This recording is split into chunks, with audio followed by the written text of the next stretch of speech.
అందరికీ నమస్కారం. ఈరోజు మనం ప్రకృతి వ్యవసాయం వలన కలిగే ప్రయోజనాల గురించి తెలుసుకుందాం.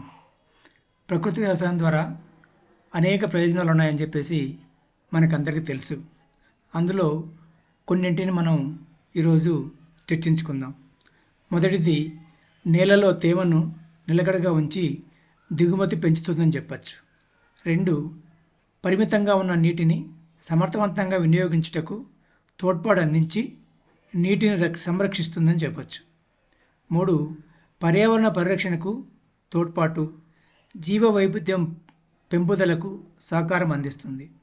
4, స్థానిక వనరులను వృధా పోకుండా సమర్థవంతంగా వినియోగించుటకు అవకాశం కల్పిస్తుంది. 5, స్థానిక ఉపాధిని ప్రోత్సహించి వలసలను తగ్గిస్తుంది. 6, పంట వ్యయాలను తగ్గించి రైతులకు లాభదాయకంగా ఉంటుంది. 7, పర్యావరణ సమతుల్యతను ప్రోత్సహించి సకాలంలో వర్షాలు పడుటకు తోడ్పడుతుంది. 8, పురుగు మందులు లేని ఆహారం అందించి మనుషులకు ఆరోగ్య మెరుగుదలకు దోహదపడుతుంది. ఫలితంగా జీవన వ్యయాలు తగ్గి మానసిక ఆనందంతో సగటు మనిషి జీవితకాలం పెరుగుతుంది.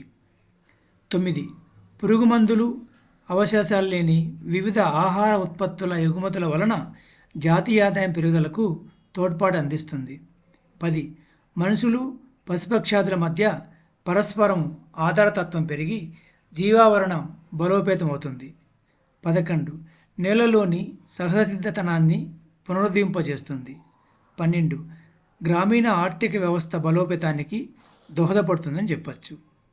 ప్రకృతి వ్యవసాయం ఆచరిద్దాం, భవిష్యత్ తరాలకు బాసటగా నిలుద్దాం. ఈ 12ంటిని ముఖ్యమైనవిగా నేను గమనించాను. ఇవి కాకుండా ఇంకా ప్రయోజనాలు చాలా ఉన్నాయి. అవి ఏమనేది మీరు కొంచెం యాడ్ చేయడం కానీ లేకపోతే సలహాలు ఇవ్వడం కానీ చేస్తే చాలా మంచిది. ఓపికగా విన్నందుకు ధన్యవాదాలు.